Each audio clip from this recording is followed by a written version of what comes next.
أعوذ بالله من الشيطان الرجيم. بسم الله الرحمن الرحيم. حميم والكتاب المبين. إنا أنزلناه في ليلة مباركة إنا كنا منذرين فيها يفرق كل أمر حكيم أمرا من عندنا إنا كنا مرسلين رحمة من ربك إنه هو السميع العليم.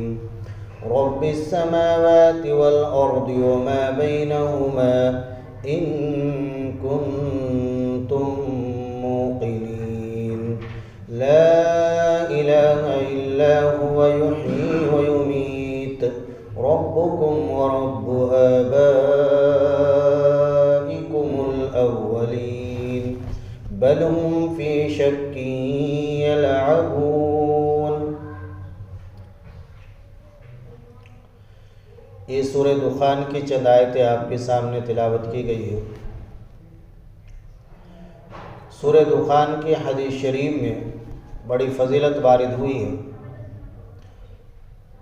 ایک روایت میں ہے جس کے راوی حضرت ابو ہریرہ رضی اللہ عنہ ہے کہ نبی پاک صلی اللہ علیہ وسلم نے ارشاد فرمایا، جو آدمی جمعے کی رات میں، آج کی رات سے پہلے جو رات گئی ہے، جمعے کی رات میں سورہ دخان کی تلاوت کرے، اللہ تعالیٰ صبح تک اس کے گناہ معاف فرما دیتے ہیں.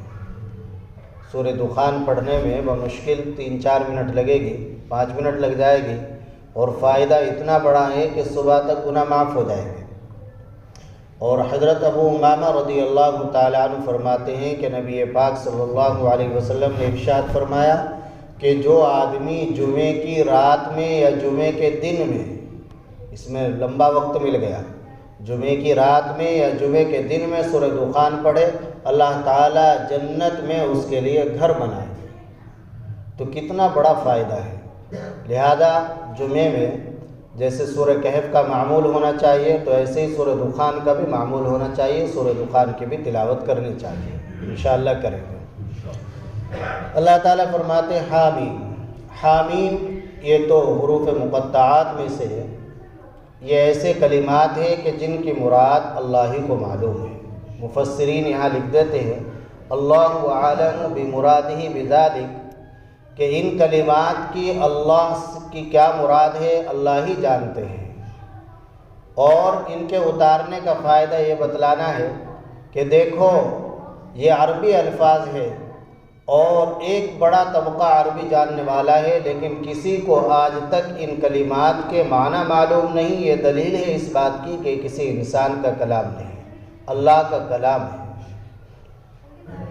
والکتاب المبین، اللہ تعالیٰ قسم کھا کر فرما رہے ہیں، اور قسم ہے واضح کتاب کی یعنی قرآن کریم کی. انا انزلناہ فی لیلۃ مبارکہ انا کنا منذرین فیہا یفرق کل امر حکیم.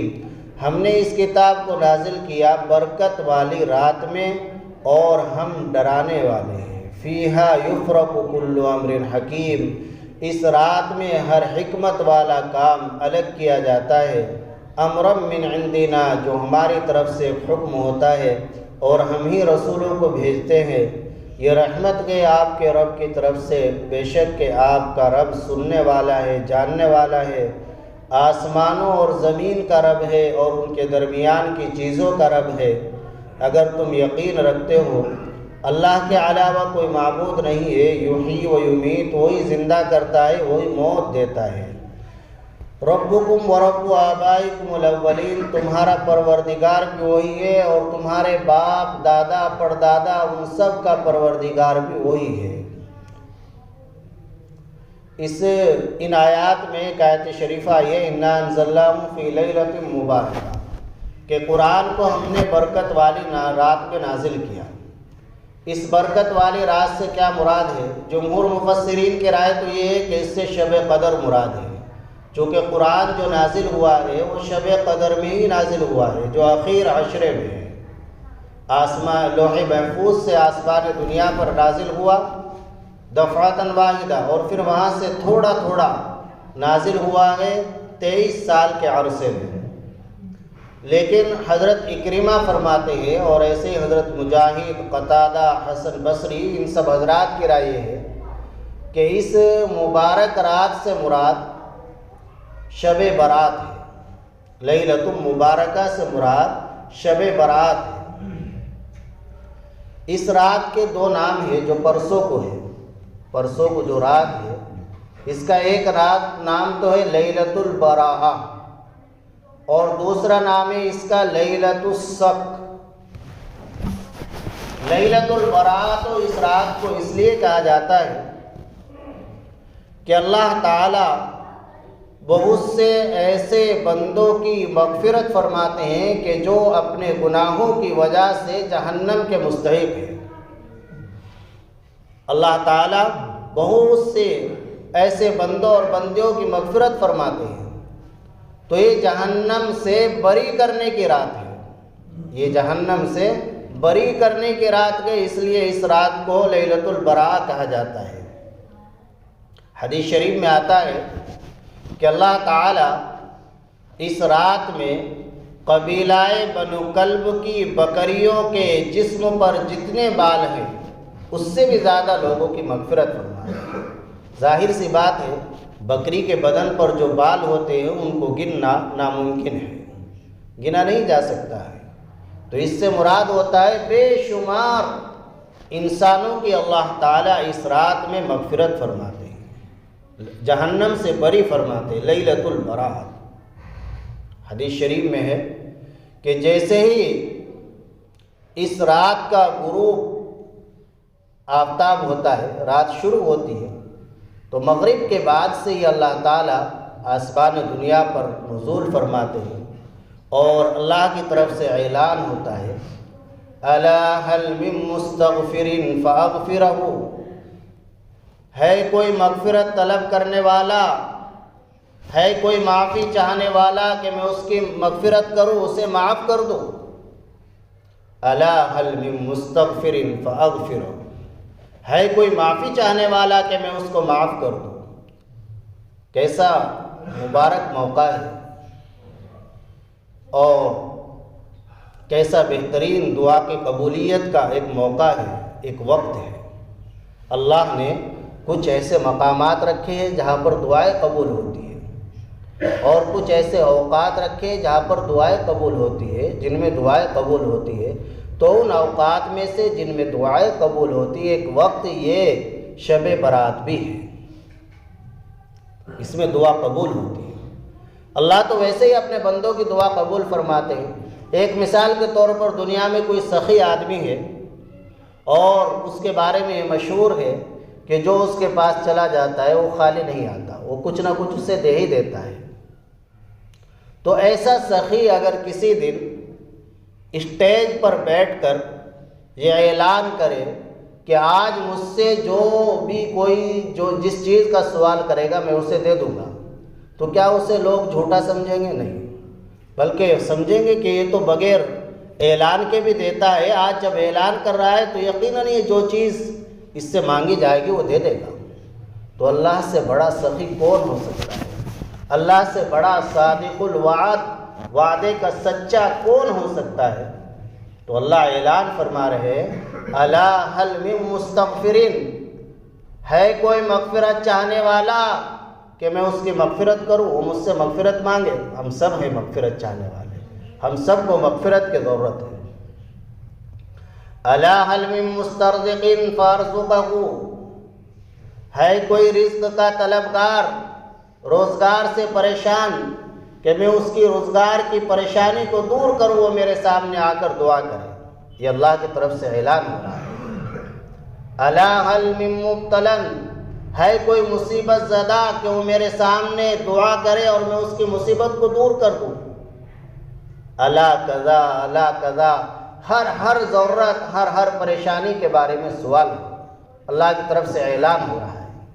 کوئی کسی بھی طرح کا پریشان حال ہو، اپنی پریشانی ہمارے سامنے آ کر رکھے اور اس کے حل کی اللہ سے دعا کرے، اللہ اس پریشانی کو حل فرما دیں گے۔ کوئی بھی کسی بھی چیز کا ضرورت مند ہو، اللہ کے سامنے اپنی ضرورت پیش کرے اور اللہ سے اس ضرورت کا سوال کرے، اللہ اس کی ضرورت کو پورا فرما دیں گے۔ تو یہ ایسی رات ہے۔ اور دوسرا اس رات کا نام لیلۃ الصق، چھوٹے کام سے اور سوال سے۔ سب کہتے ہیں چیک کو، بجٹ کو، تو یہ بجٹ بننے کی رات ہے۔ جیسے گورنمنٹ کا ایک بجٹ ڈے ہوتا ہے اور اس میں پورے سال کا بجٹ پیش کیا جاتا ہے کہ اس سال اتنا خرچ ہونا ہے اور فلاں فلاں جگہ ہونا ہے، فلاں فلاں کام ہونے ہیں۔ تو اسی طرح اللہ کی طرف سے پورے سال میں جو معاملات پیش آنے والے ہیں، جو امور پیش آنے والے ہیں، وہ سب امور کی فہرست بنا کر فرشتوں کے حوالے کر دی جاتی ہے۔ اس سال میں کتنے بچے پیدا ہوں گے، کتنوں کو موت آنی ہے، کس کو خوشیاں پہنچے گی، کس کو غم پہنچے گا، کون بیماری میں مبتلا ہوگا، کون بیماری سے عافیت پائے گا، یہ سب چیزیں اللہ کے حوالے کر دی، اللہ فرشتوں کے حوالے کر دیتے ہیں۔ تو یہ بجٹ کی رات ہے، اللہ سے مانگنے کی رات ہے۔ اس لیے شام سے ہی، جیسے ہی مغرب کا وقت ہو تو مغرب کے بعد ہی مسجد میں بیٹھ جائے، اللہ سے رو رو کر مانگے۔ دعا تقدیر کو بدل دیتی ہے۔ لا يرد القضاء الا الدعاء، کوئی چیز تقدیر کو نہیں بدل سکتی سوائے دعا کے۔ دو طرح کی تقدیر ہوتی ہے، ایک تقدیر مبرم ہوتی ہے، قطعی تقدیر جس میں تبدیلی نہیں ہو سکتی، اور ایک ہوتی ہے تقدیر معلق جس میں تبدیلی ہو سکتی ہے۔ اللہ کی طرف سے اگر بندہ یہ نیک کام کرے گا تو ہم اسے یہ دے دیں گے، اگر یہ نہیں کرے گا، دعا اگر مانگ لے گا شب برات میں تو یہ چیزیں مل جائے گی، دعا نہیں مانگے گا، واہیات میں گزر جائے گا تو یہ چیزیں نہیں ملیں گی۔ تو یہ تقدیر معلق ہوتی ہے، یہ دعا سے بدل جاتی ہے۔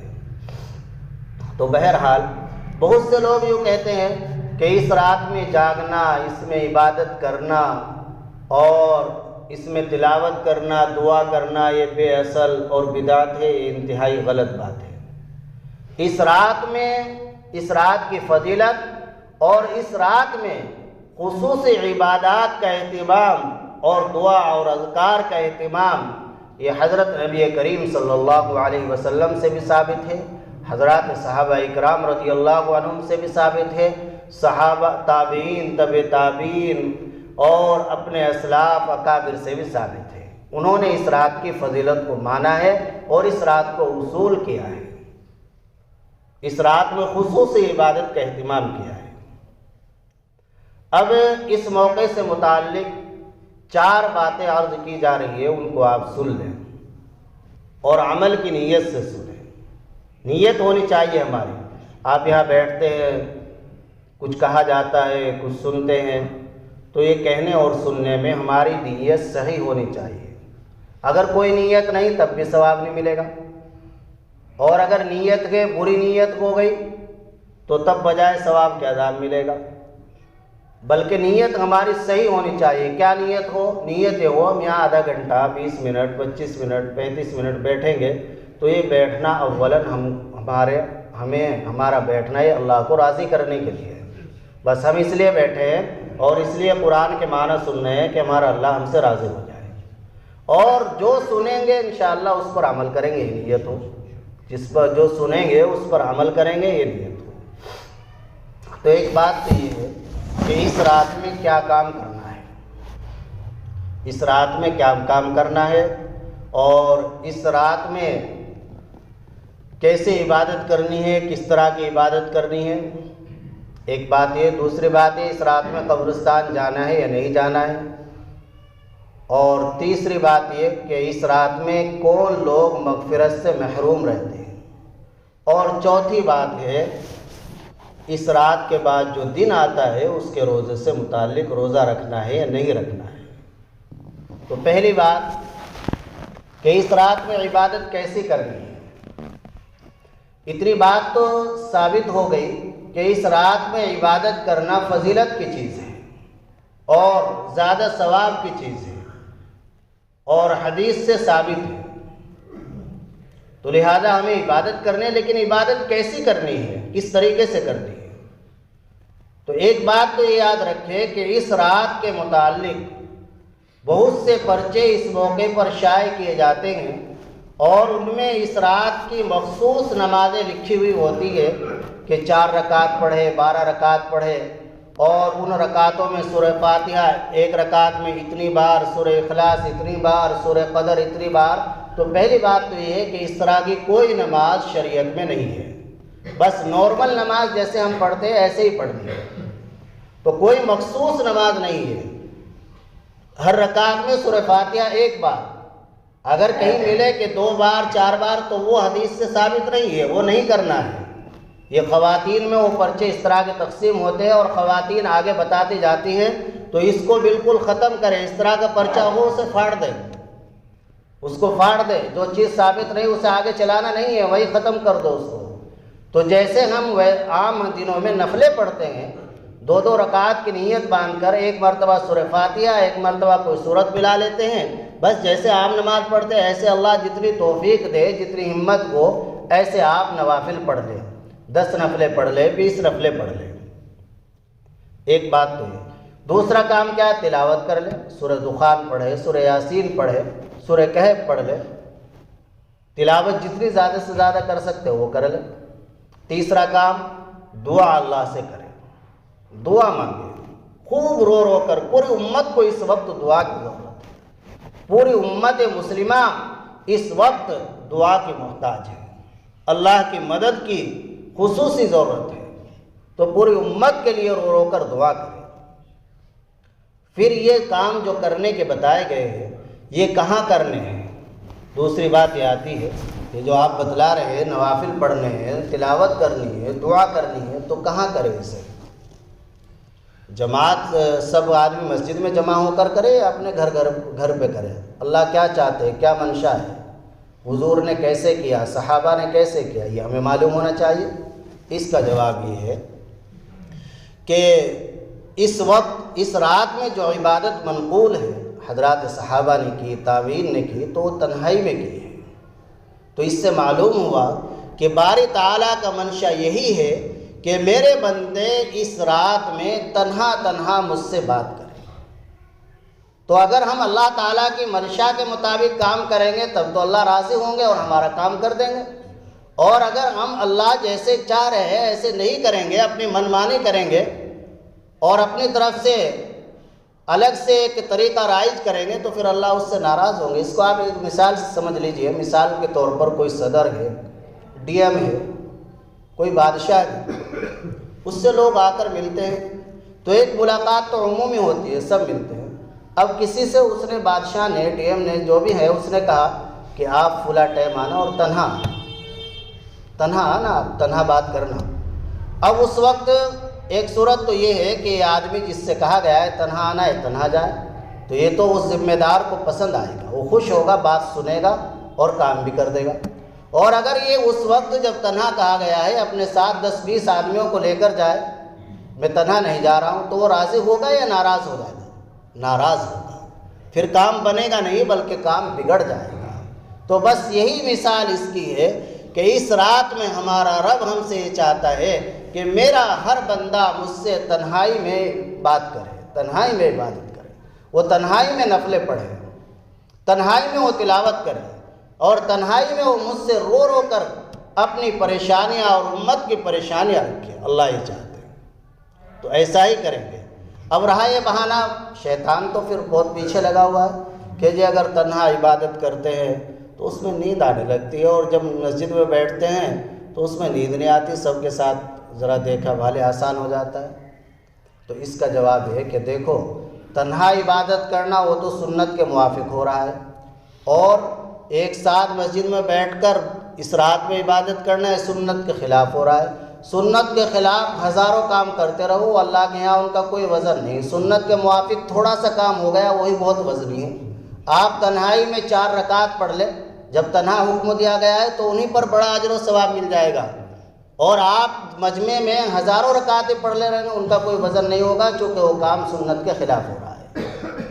اصل دین عقل کے مطابق کام کرنے کا نام نہیں ہے، بلکہ دین ہے شریعت کے مطابق کام کرنے کا نام، اور سنت کے مطابق کام کرنے کا نام دین ہے۔ تو پہلی بات تو یہ کہ عبادت کیا کرنی ہے اور کہاں کرنی ہے، سمجھ میں آ گئی یہ بات؟ انشاءاللہ اپنے اپنے گھروں پر کریں گے۔ یہاں کوئی کھانے پینے کا نظم، چائے وائے کا کچھ نہیں ہونا چاہیے، نہ کوئی مزید روشنی کا، بس اپنے گھر پر اپنے بچوں کو بٹھا لو، اپنے بچوں کو بٹھا لو، اور جماعت سے نہیں پڑھنا، صلاۃ التسبیح پڑھ لو، صلاۃ التسبیح عورتیں بھی جماعت نہ کریں، تنہا پڑھیں۔ دوسری بات یہ ہے کہ اس رات میں اللہ تعالیٰ کی مغفرت عام ہوتی ہے۔ دوسری بات یہ عرض کرنی ہے کہ قبرستان جانا ہے یا نہیں، اس رات میں قبرستان جانے کا کیا حکم ہے؟ تو جواب یہ ہے کہ اس رات میں پہلی بات تو یہ سمجھ لے کہ اللہ کے رسول صلی اللہ علیہ وسلم سے جو کام جس درجے میں ثابت ہے اسے اسی درجے میں رکھنا ہے اپنی طرف سے، اس میں کوئی زیادتی نہیں کی جائے گی، ناجائز ہے۔ آپ نے جس کام کو جس طریقے سے کیا، جتنا کیا بس اتنا ہی کرنا، وہ سنت ہوگا، اس سے زیادہ اگر پڑھیں گے تو پھر وہ غلط ہو جائے گا۔ تو نبی پاک صلی اللہ علیہ وسلم اس رات میں جنت البقیع میں تشریف لے گئے، لیکن آپ اندازہ لگائیے، سوچیے آپ کے جانے کا طریقہ کیا؟ آپ تنہا تشریف لے گئے، ورنہ آپ کے ساتھ تو صحابہ سب جاتے، اگر آپ ذرا سا اشارہ فرما دیتے۔ وہاں کوئی روشنی کا انتظام نہیں، حتیٰ کہ اماں عائشہ رضی اللہ عنہا کو بھی نہیں بتلایا میں کہاں جا رہا ہوں۔ اماں عائشہ یہ سمجھی کہ شاید میری باری میں کسی اور خاتون کے، کسی اور زوجہ مطہرہ کے گھر پر چلے گئے۔ تو آپ علیہ الصلاۃ والسلام بے شک اس رات میں قبرستان تشریف لے گئے، لیکن پہلی بات تو یہ کہ پوری حیات میں، پوری زندگی میں ایک مرتبہ تشریف لے گئے، لہذا اگر ہم ایک مرتبہ چلے گئے اس رات میں قبرستان میں تو ادا ہو گئی سنت، جتنا کام آپ نے جو کیا وہ ہو گیا۔ اور تنہا تشریف لے گئے، وہاں یہ نہیں کہ ٹولے بنا کر جا رہے ہیں، باتیں کرتے جا رہے ہیں، ٹھیک ہے 2 آدمی مل کر چلے جائے لیکن کچھ پڑھتے جائیں۔ تو اس رات میں قبرستان اگر ایک بار چلے گئے تو یہ سنت ادا ہو گئی۔ ہاں یہ سمجھنا کہ جانا ہی ضروری ہے اور ہر سال ہی جائے، چلے جائے، کبھی چلے جائے کبھی نہ جائے، وہیں سے گھر پہ ہی بیٹھ کر ایصال ثواب کر دے، یہ ہونا چاہیے اعتدال کی حالت، کبھی چلے جائے اور کبھی نہ جائے، اس کو لازم نہ سمجھے، ضروری نہ سمجھے۔ اور تیسری بات یہ ہے کہ اس رات میں بہت سے لوگ ایسے ہیں جو مغفرت سے محروم رہتے ہیں، کچھ لوگ ایسے ہیں کہ جو اس رات میں بھی مغفرت سے محروم رہتے ہیں۔ تو ہم اس رات کے آنے سے پہلے اپنے گریبان میں جھانک لیں اور اپنی زندگی کا جائزہ لے لیں کہ ان لوگوں میں ہم تو شامل نہیں ہیں۔ ایک تو وہ ہے جو شرک میں مبتلا ہے، شرک جلی ہو، شرک خفی ہو، جو شرک میں مبتلا ہے اس کی اس رات میں مغفرت نہیں ہوتی، اللہ ہمیں شرک سے بچائے۔ شرک بہت خطرناک چیز ہے، اللہ کے نبی صلی اللہ علیہ وسلم نے فرمایا حضرت ابو الدرداء رضی اللہ عنہ سے کہ لا تشرک باللہ وان قتلت او حرقت، اللہ کے ساتھ کسی کو شریک نہ کرنا، چاہے تمہارے ٹکڑے ٹکڑے کر دیے جائے اور چاہے تم جلا دیے جاؤ۔ تو یہی ہمارا ایمان بھی اتنا ہی مضبوط ہونا چاہیے کہ ہم ہر چیز کی قربانی دے سکتے ہیں لیکن اپنے ایمان کی قربانی نہیں دے سکتے، اپنے ایمان کا سودا نہیں کر سکتے۔ دوسرے عاق الوالدین، جو والدین کا نافرمان ہے وہ بھی اس رات میں مغفرت سے محروم رہتا ہے۔ اب ہم دیکھ لیں کہ کہیں ہم میں سے کوئی ایسا تو نہیں کہ جس کے ماں باپ اس سے ناراض ہو۔ اگر ماں باپ ناراض ہے، ماں باپ کی نافرمانی کر رکھی ہے تو ان کے قدموں میں جا کر گر جاؤ اور ان سے معافی مانگ لو، ورنہ مغفرت سے، رحمت سے اس رات میں محروم رہو گے۔ کتنی بڑی محرومی ہے، والدین کا بڑا حق ہے۔ جو انسان اپنے والدین کی ناقدری کرتا ہے، نافرمانی کرتا ہے، تو آخرت میں تو سخت ترین عذاب ہوگا ہی، دنیا میں بھی اسے سزا مل کر رہتی ہے، دنیا میں بھی اسے سکون نہیں مل سکتا۔ ماں کا بڑا حق، باپ کا بڑا حق، جن کے والدین چلے گئے وہ ان کے لیے دعائے مغفرت کرے، ان کے ملنے جلنے والوں کے ساتھ، پرانے رشتہ داروں کے ساتھ اچھا سلوک، اچھا برتاؤ کرے، ان کی طرف سے گنجائش کے مطابق صدقہ خیرات کرتے رہا کرے، تو اللہ کا شکر ادا کرے اگر ہم والدین کے نافرمان نہیں ہیں، اور اگر کچھ ہوئی ہے تو معافی مانگ لیں ان سے۔ اور تیسرا، جو اس رات میں مغفرت سے محروم رہتا ہے وہ انسان ہے جو دل میں کینہ رکھتا ہے، بغض رکھتا ہے۔ تو اگر ہمارے دل میں کسی کی طرف سے بغض و کینہ ہے، حسد ہے، تو ہم اپنے دل کو پاک صاف کر لیں۔ حضرت انس رضی اللہ عنہ سے اللہ کے نبی صلی اللہ علیہ وسلم نے ارشاد فرمایا تھا، یا بنی ان قدرت ان تصبح ولیس فی قلبک غش فافعل، اے میرے بیٹا۔ حضرت انس رضی اللہ عنہ نبی پاک صلی اللہ علیہ وسلم کے خادم رہے، 10 سال کی عمر سے آپ نے فرمایا، اے بیٹا اگر تجھ سے یہ ہو سکے کہ تو صبح اس حال میں کرے کہ تیرے دل کے اندر کسی کی طرف سے کوئی بات نہیں ہے تو ایسا کر لے، اور شام اس حالت میں کرے کہ تیرے دل میں کسی کی طرف سے کوئی بات نہ ہو، دل صاف ہو تو ایسا کر لے، اس لیے کہ میری سنت کے وَمَنْ أَحْيَا سُنَّتِي فَقَدْ أَحْيَانِي، اور جس نے میری سنت کو زندہ کیا اس نے مجھے راحت پہنچائی، سکون پہنچایا۔ وَمَنْ أَحْيَانِي كَانَ مَعِي فِي الْجَنَّةِ، اور جس آدمی نے مجھے راحت پہنچائی وہ میرے ساتھ جنت میں ہوگا۔ کتنی بڑی چیز ہے، تو اپنے دل کو پاک صاف کر لیں۔ اسی طریقے سے مسبل ازار، جس کا پاجامہ ٹخنوں سے نیچے رہتا ہے، وہ بھی اس رات میں رحمت اور مغفرت سے محروم رہتا ہے۔ یہ سوچنے والی بات ہے۔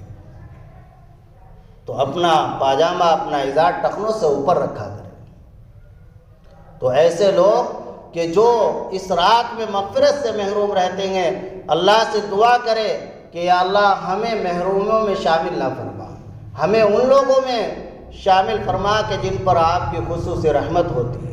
تو یہ تو اس رات سے متعلق۔ حلوہ پکانے کو لازم سمجھنا یہ بھی بدعت ہے۔ حلوہ آپ کسی دن بنا لے، لیکن شیطان نے یہ سوچا کہ ان لوگوں کو بجائے اس رات کی فضیلت حاصل کرنے میں، حلوہ بنانے میں، حلوہ کھانے میں، کھلانے میں مشغول کر دے تاکہ یہ لوگ عبادت ہی نہ کر سکے۔ تو حلوہ نہ بنائے اس رات میں، اور راتوں میں، دن میں جب چاہے جو بنائے، اس حلوے کا کوئی جوڑ نہیں ہے شب برات سے۔ ایک بات بس دن سے متعلق عرض کرنی ہے، دن میں روزہ رکھنا۔ روزہ رکھنے کا ذکر ایک حدیث شریف میں ہے جو ابن ماجہ میں ہے، صوموا نہارا، کہ دن کا روزہ رکھنا۔ باقی اس نیت سے ہم یہ روزہ رکھیں کہ اللہ کے نبی صلی اللہ علیہ وسلم 27 شعبان تک کثرت سے روزے رکھا کرتے تھے، اور شعبان کے ہر دن کے روزے کی فضیلت ہے۔ ایک صحابی ہے حضرت ابو امامہ رضی اللہ عنہ، بڑے ہی جلیل القدر صحابی ہیں، اپنے خاندان کے اور اپنے محلے کے بڑے ذمہ دار تھے۔ جب ایمان لائے اور نبی پاک صلی اللہ علیہ وسلم کی خدمت میں تشریف لائے تو آپ نے ان کے لیے اپنی چادر مبارک بچھائی، لیکن وہ آپ کی چادر تھی، نبی پاک صلی اللہ علیہ وسلم کی، یہ ادب کی وجہ سے اس پر بیٹھے نہیں، پیر نہیں رکھا، اور اس چادر کو اٹھا لیا اور اکٹھا کر دیا۔ تو نبی پاک صلی اللہ علیہ وسلم نے خوش ہو کر فرمایا تھا، ابو امامہ کنز الادب والصیانہ، کہ ابو امامہ یہ تو ادب کا خزانہ ہے، ادب سے بھرے ہوئے ہیں۔ تو فرماتے ہیں کہ جو آدمی شعبان کے ایک دن کا روزہ رکھے، ان کی حدیث ہے کہ جو آدمی شعبان کے ایک دن کا روزہ رکھے گا اللہ تعالیٰ اس پر جہنم کے دروازے بند کر دے گا۔ غلقت علیہ ابواب النیران وفتحت علیہ ابواب الجنان، جنت کے دروازے اس کے لیے کھول دیے جائیں گے، جہنم کے دروازے بند کر دیے جائیں گے۔ تو شعبان 15 شعبان کا روزہ رکھ لے، اور اس نیت سے بھی یہ بھی نیت کر لے کہ 15 شعبان 15 تاریخ ایام بیز میں سے ہے، ان 3 دنوں میں سے ہے کہ جن میں روزہ رکھنا مستحب ہے۔ 13، 14، 15 ہر مہینے ان تاریخوں میں روزہ رکھنا، تو ان میں 15 بھی آ رہی ہے، تو انشاءاللہ اگر اس نیت سے روزہ رکھیں گے ہم تو بہت اجر و ثواب ملے گا۔ تو روزے کا بھی اہتمام کر لے اور کثرت سے اللہ تعالیٰ کے سامنے خوب دعائیں کرے پوری امت کے لیے اور اپنے لیے بھی کہ اللہ آپ فیصلہ لکھنے والے، قلم آپ کے ہاتھ میں ہے، آپ جدھر چاہے پھیر سکتے ہیں، جو چاہے آپ مٹا سکتے ہیں، جو چاہے آپ لکھ سکتے ہیں۔ میرے لیے عافیت، ایمانی عافیت، روحانی عافیت، جسمانی عافیت لکھ دیجئے، صحت و تندرستی لکھ دیجئے، پوری امت کے لیے فتح اور غلبہ لکھ دیجئے۔ یہ سب چیزیں اللہ سے مانگیں، اللہ عمل کی توفیق عطا فرمائے۔ بس اب تو انشاءاللہ عید کے بعد ملاقات ہوگی۔ رمضان المبارک کا مہینہ آ رہا ہے تو اس کے لیے بھی ارادہ کریں کہ انشاءاللہ ہم اس کو اچھی طرح وصول کریں گے اور کثرت سے اس مبارک مہینے میں تلاوت کریں گے، خوب تلاوت۔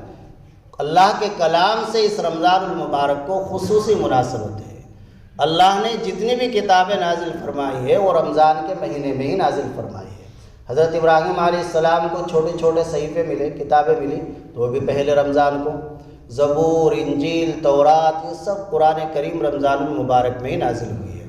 ہمارے اکابر بہت تلاوت کرتے تھے۔ حضرت امام بخاری رحمۃ اللہ علیہ کے بارے میں ہے، حضرت امام بخاری رحمۃ اللہ علیہ رمضان المبارک میں 41 قرآن پڑھا کرتے تھے۔ 41 قرآن کیسے کہ دن میں ایک قرآن پورا کر دیتے تھے اور رات میں 10 پارے پڑھتے، تو رات کے 10 ہو جاتے قرآن اور دن کے 30-40 ہو گئے اور ایک تراویح کا 41 قرآن پڑھا کرتے تھے۔